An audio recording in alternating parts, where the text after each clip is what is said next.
हरे कृष्णा, जय गौर हरि। मैं अतुल्य निमाईदास आप सभी को प्रणाम करता हूं और आप सभी का स्वागत करता हूं 5 minute daily dose of Bhagavad Gita series में। तो आज का जो श्लोक है वो है दूसरे अध्याय का 20वां श्लोक, और ये श्लोक काफ़ी प्रचलित है, काफ़ी फेमस श्लोक है, आपने सुना भी होगा। नहीं सुना तो अब सुन लीजिए, देखिए क्या कहता है। न जायते म्रियते व कदाचित् नायं भूत्वा भविता भावना भूयः अजो नित्यं शाश्वतो अयं पुराणो न हन्यते हन्यमाने शरीरे। आत्मा के लिए किसी भी काल में ना तो जन्म है ना मृत्यु।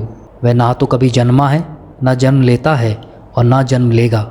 वह जन्मा, नित्य, शाश्वत तथा पुरातन है। शरीर के मारे जाने पे वह मारा नहीं जाता। तो श्लोक की पहली लाइन क्या कह रही है? न जायते म्रियते व कदाचिन। न जायते, जायते का मतलब जन्म लेता है। न म्रियते, म्रियते मतलब मरता है, कभी नहीं। न जायते म्रियते वे कदाचिन, कभी भी नहीं, किसी काल में नहीं, ना भूतकाल में, ना वर्तमान काल में और ना ही भविष्य काल में। किसी भी काल में वो ना तो जन्म लेता है और ना ही वो मरता है। मरता क्यों नहीं है? अभी तक भगवान क्या बता रहे थे पिछले कुछ श्लोकों में? मरता नहीं है, मरता नहीं है, मरता नहीं है, आत्मा नहीं मरती, आत्मा नहीं मरती।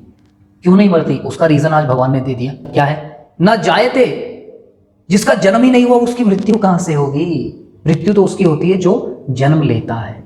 इस भौतिक संसार के अंदर हर व्यक्ति, हर चीज पैदा होती है और मर जाती है, चाहे वो कुछ भी हो।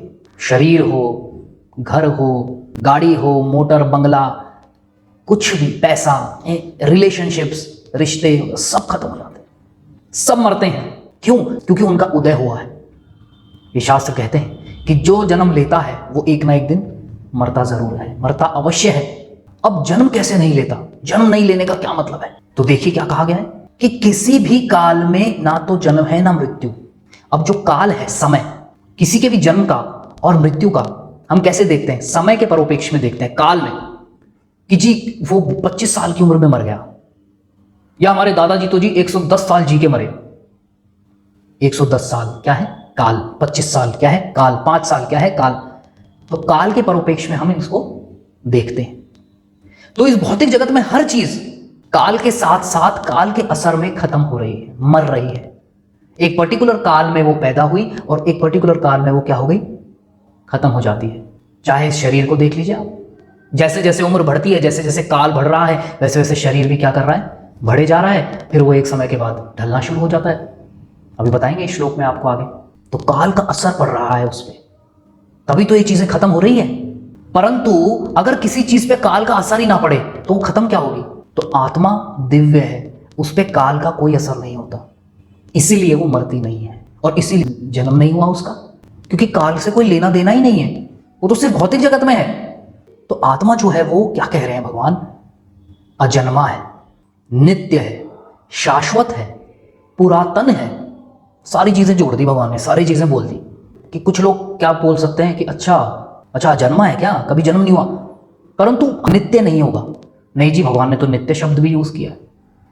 कोई ये भी पॉइंट उठा सकता है, बोलेगा कि यार कि हमेशा से नहीं होगा, परंतु भगवान ने क्या कह दिया? शाश्वत। रूपा जी क्या कह रहे हैं इंग्लिश में? देखिए क्या है वर्ड्स, मैं पढ़ के सुनाता हूँ। रूपा जी की इंग्लिश वाला ट्रांसलेशन है भगवद गीता यथारूप का। अनबॉर्न, अजन्मा, अनबॉर्न। नित्य इज एटर्नल, था, है, रहेगा। एवर एग्जिस्टिंग, शाश्वत। शाश्वत को क्या कह रहे हैं? Ever existing. एवर एग्जिस्टिंग का मतलब ये है, एग्जिस्ट का मतलब होना और एवर का मतलब हमेशा से। कि जी कुछ लोग प्रश्न पूछते हैं ना, कोई टाइम तो हुआ होगा पहली बार जब आत्मा आई होगी, पहली बार। बहुत लोग हैं प्रश्न पूछते हैं ऐसा, अरे पहली बार तो आत्मा आई होगी, कभी कोई तो ऐसा टाइम रहा होगा जब पहली आत्मा ऐसे आई। नहीं, एवर एग्जिस्टिंग है, हमेशा से है, क्योंकि भगवान हमेशा से। क्योंकि अगर आपने ये सोच लिया कि आत्मा हाँ आई है, एक टाइम था जब आई थी, इसका मतलब फिर आप भगवान पे भी शक करोगे। और जब आत्मा आई थी तो भगवान से ही तो आई होगी, इसका मतलब भगवान भी तो कभी आए होंगे। नहीं, भगवान भी क्या है? एवर एग्जिस्टिंग है। भगवान भी अनबॉर्न है, भगवान भी नित्य है, एटर्नल है, he is also ever existing. और आखिरी शब्द क्या है? पुरातन, पुराना, एकदम एंशियंट, प्रीमेबल, पुरातन है एकदम, एंशियंट जिसे कहते हैं ना, हम कहते हैं एंशियंट हिस्ट्री। और क्या कह रहे हैं? शरीर के मारे जाने पर वह नहीं मारा जाता। फिर वही बात, पिछले श्लोक में क्या कहा? आत्मा मरता नहीं है, मारा नहीं जाता, फिर शाश्वत जीव उससे पहले, फिर देखिए उससे पहले क्या कहा, उस अव्यय आत्मा को नष्ट करने में कोई भी समर्थ नहीं है, कि आत्मा जो है वो सत है, सत है मतलब सनातन है। बार बार भगवान एक ही चीज को स्टैब्लिश करने की कोशिश कर रहे हैं इन श्लोकों में कि शरीर जो है उसको तो एक ना एक दिन खत्म होना ही है, और आत्मा जो है वो कभी नहीं मरती, वो कभी खत्म नहीं होती, वो थी, है और हमेशा रहेगी। ऐसा क्यों कर रहे हैं भगवान? क्योंकि भगवान ये जानते हैं कि जो जीव है, हम जो हैं, हम क्या करते हैं भौतिक जगत में, यहां हर चीज जो अस्थाई है, जो टेम्पररी है, जो भौतिक है, जो हमारे शरीर से जुड़ी हुई है, हम उन चीजों से अटैचमेंट कर बैठते हैं। हम खुद परमानेंट हैं, परंतु हम क्या करते हैं, टेम्पररी चीजों में हैप्पीनेस ढूंढने का प्रयास करते हैं, और जो हमें परमानेंट हैप्पीनेस दे सकते हैं भगवान श्री कृष्ण, उनको हम भुला बैठे हैं। देखिए आगे क्या कह रहे हैं परपट के अंदर, कि शरीर में क्या होता है कि 6 प्रकार के विकार होते हैं। शरीर जन्म लेता है, फिर थोड़ी दिन स्थिर रहता है, फिर बढ़ता है, फिर बाय प्रोडक्ट्स पैदा करता है, बच्चे पैदा करता है, फिर वो ढलना शुरू होता है और फिर वो मर जाता है। तो ये 6 स्टेजेस हैं शरीर की, 6 स्टेजेस। किंतु आत्मा में ऐसे परिवर्तन नहीं होते। प्रभुपाद जी कह रहे आत्मा का इन परिवर्तनों से कोई लेना देना नहीं है, कोई लेना देना नहीं है आत्मा का। जैसे हमारी गाड़ी है, वही सिंपल उदाहरण है गाड़ी वाला। हमारी गाड़ी है, हम खरीदते हैं, कुछ टाइम चलाते हैं, फिर वो खराब होना शुरू होती है, फिर उसको थोड़ा सही चला, फिर थोड़े देर धक्का करते हैं उसको, फिर वो लगता है कि अरे तो बेकार हो गया, इसको बेच दो, फिर हम दूसरी गाड़ी खरीद लेते हैं। तो आदमी जो हम हैं, तो हम जो मालिक हैं गाड़ी के, वो तो वही एज इट इज, आप चेंज थोड़ी हुए, आप तो वही थे। आपने गाड़ियां बदल ली, you change the cars, but you yourself is the same person. आप वो अपने आप में आप सेम व्यक्ति हैं।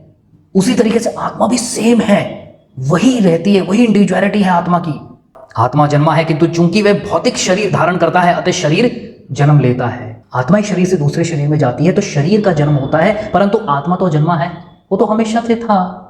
जैसे प्रभुपाद जी उदाहरण देते हैं कि आप एक फ्लैट को छोड़ के दूसरे फ्लैट में शिफ्ट हो जाते हो, तो आपने उस फ्लैट को छोड़ दिया और एक नया फ्लैट ले लिया, तो नए गृह प्रवेश किसका होता है? नए फ्लैट का होता है, आपका थोड़ी होता है अरे तुम्हारा बर्थडे है जी, ताली बजा रहे हैं सब, केक काटो केक काटो। नहीं, आप तो वही व्यक्ति हैं। आपने फ्लैट चेंज कर लिया, घर चेंज कर लिया आपने। उसी तरीके से आत्मा ने शरीर चेंज कर लिया। आत्मा का जन्म थोड़ी हुआ, जन्म तो शरीर का हुआ। तो प्रभुपाद जी यहाँ क्या कह रहे हैं परपट में, आत्मा जन्म नहीं लेता, अतः उसका ना तो भूत है, ना वर्तमान है, ना भविष्य है। इस भौतिक जगत के अंदर ये भूत है, वर्तमान है और भविष्य है, परंतु आत्मा तो एवर एग्जिस्टिंग है, उसका काल से कोई लेना देना नहीं है, इसलिए भूत, वर्तमान और भविष्य से उसका कोई लेना देना ही नहीं, वो तो हमेशा से ही है। कैसे? सिंपल तरीका समझने का, सर्कल होता है एक सर्कल, उस सर्कल का स्टार्टिंग पॉइंट क्या है? कोई बता सकता है? कोई नहीं बता सकता। सर्कल तो सर्कल है जी, उसका क्या स्टार्टिंग और क्या एंड और क्या मिडिल। तो वैसे ही आत्मा है, उसका कोई भूत, वर्तमान या भविष्य नहीं होता। शरीर के परिवर्तनों का आत्मा पर कोई प्रभाव नहीं पड़ता। आत्मा वृक्ष या किसी अन्य भौतिक वस्तु की तरह क्षीण नहीं होती। वृक्ष का उदाहरण क्यों दिया प्रभुपाद जी ने यहाँ पे? क्योंकि वृक्ष जो है वो बहुत उसकी लंबी एज होती है। मनुष्यों की या जानवरों की भी इतनी लंबी एज नहीं होती जितनी की पेड़ों की होती है। इसलिए प्रभुपाद जी ने पेड़ का उदाहरण दिया, वृक्ष का उदाहरण दिया कि वृक्ष की इतनी लंबी एज होती है, परंतु वो एक ना एक दिन खत्म हो जाता है। चाहे वो 10 साल में हो, चाहे वो 100 साल में हो, चाहे वो 1000 साल में हो, चाहे वो 10,000 साल में हो, परंतु उसका खत्म होना निश्चित है, क्षीण होना निश्चित है। परंतु आत्मा ऐसे भी नहीं। कोई सोचे क्या चलो ठीक है 500,000 साल चलती होगी, 1000 साल बाद मर जाती होगी, या 10,000 साल बाद मर जाती होगी, या लाख साल बाद मर जाती होगी, परंतु हम ये किसकी बात कर रहे हैं? तो काल की बात कर रहे हैं। काल का तो कोई लेना देना ही नहीं आत्मा से। तो यहीं पे आज विराम लेंगे। तो इस श्लोक के आगे का भाग हम कल आपके सामने लेकर आएंगे, क्योंकि थोड़ा बड़ा है इसका पर्पट, तो और इसको समझाने में थोड़ा टाइम लगेगा। तो आप देखते रहिए, ज़्यादा से ज़्यादा शेयर कीजिए, फेसबुक पेज को लाइक कीजिए, यूट्यूब चैनल को सब्सक्राइब कीजिए बेल आइकन के साथ। और 14 घंटे का अगर आपने नहीं सुना है अभी तक तो प्लीज़ उसे सुन लीजिए। 14 आवर्स का लिंक जो है वो डिस्क्रिप्शन में मिल जाएगा, givgita.com/gita-audio GITAAUDIO। आप सभी का बहुत बहुत धन्यवाद। हरे कृष्णा, जय गौर हरि। अगर आप प्रचार कार्य में कुछ सहयोग करना चाहते हैं तो दिए गए बैंक डिटेल्स में आप सहयोग राशि भेज सकते हैं, या फिर नीचे दिए गए फ़ोन नंबर पर पेटीएम भी कर सकते हैं। धन्यवाद।